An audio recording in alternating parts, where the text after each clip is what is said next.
I'm going to add this really quick at the beginning of this video number 4. My webcam decided to be peculiar towards the end of the video, and I made effort to do some edits with my NCH video pad software. I'm not really that proficient with editing videos, but I wanted to keep what I had recorded, and so I'm just sort of giving you like a heads up. It gets like kind of weird towards the end, but content is content. I've been thinking a lot about why I had an initial motivation to study English as a topic at school when I had been an artist ever since junior high.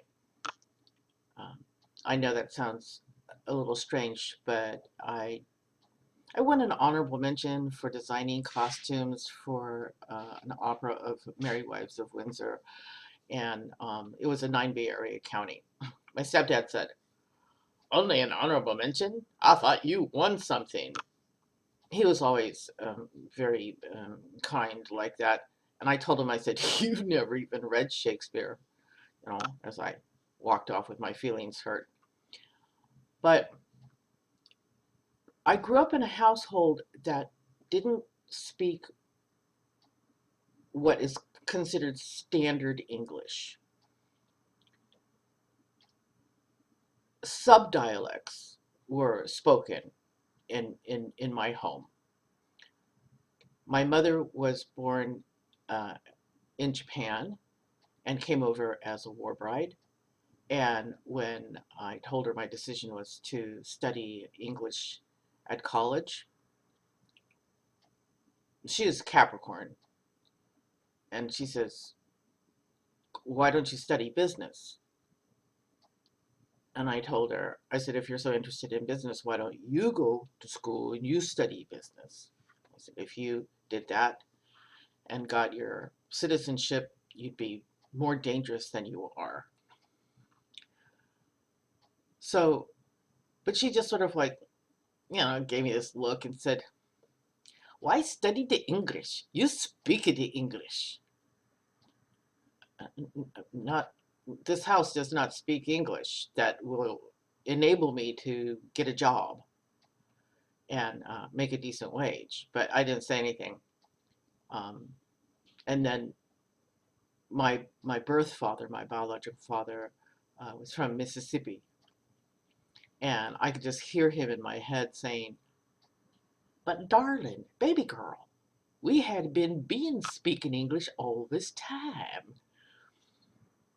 Not that he ever said that, but he did call me. I'm Nora Jean Baby Girl as far as my daddy was concerned. I found him when I was 35, after having been separated from him all my memory, the life of my memory.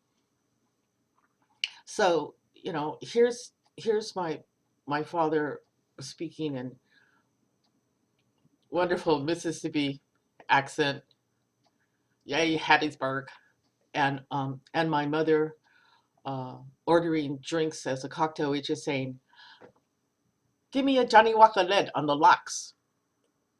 I'll have a vodka over locks."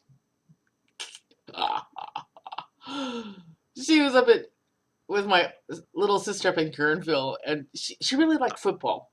Both my parents are passed, so I'll speak to them and speak about them in past tense. But um, she was talking about how much she liked Jerry Rice, as a football player, who I met when I was a waitress at an Italian restaurant down in the Embarcadero, but that's neither here nor there. I didn't know who he was, you know. But anyway, my mother's telling my younger sister's friends, "Oh, I like jelly rice." And they said, "Jellied rice? Is that like a dish?" She goes, "No, jelly rice, jelly rice." The football player. So the truth is about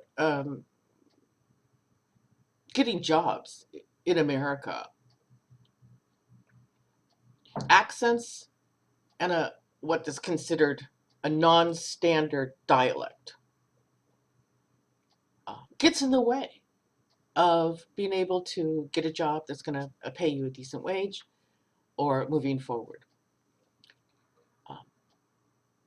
Mom had said that she put us in front of the television so we can listen to what a Cronkite and pick up his accent. So if I come off as sometimes, kind of this sort of sagey kind of deep voice, it's because my English language role model was Walter Cronkite as a child, which, leads to problems in contemporary American identity when in my heart I really know I'm Black, but that's a whole other video. So what one has to know as a child of an immigrant who lives in a household that speaks a non-standard dialect is that we have to code switch. We have to change how we speak for different situations. How I speak to my friends, you guys, and how I speak to a judge at court when I'm trying to win a small claims suit are different. How I speak to a boss at a job interview is different than how I'll speak to that boss after I've worked for them for years. Slightly.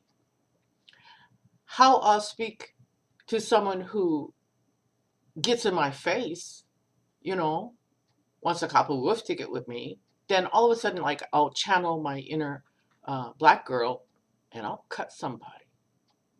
So it's like different situations call for different codes. We switch codes all the time. And I don't feel loyal to any one code. Case in point, I used to work the financial aid department at San Francisco State. My accent or my code would change according to who I was speaking to at the front counter. If I was speaking to Chinese foreign students, I had a tendency to drop my articles, tenses, and plurals. If I was speaking to an African American student who is born and raised in America, I could just like relax and just like say, okay, it's like this, and explain to them how they can get their financial aid. If I was speaking to some Caucasian lady coming in from the suburbs, I would put on my professional voice. And my professional voice is what's called, I call it, what my Persian girlfriend would call the accent that would enable her to get a moneyful good job. So I had a coworker who would just crack up because he says working with you is like working with someone who has multiple personality disorder. no, I want people to understand the information that I'm giving them in the quickest way possible. And if I have to switch codes for them to accept the information I'm giving them that will help them get their money so they can go to college, I will switch codes. I will switch accents. I will put on a different hat and dance around the room just so they understand and don't resist my information. So what I'm trying to convey here is one of the reasons why I was always interested in teaching English as a foreign language was because of growing up in a household that spoke a non-standard dialect of English, and also wanting to be able to communicate with as many different people around the world as possible. And so here I am making this is video number 4, just sort of nattering about my motivation about teaching English as a foreign language. And that's about it.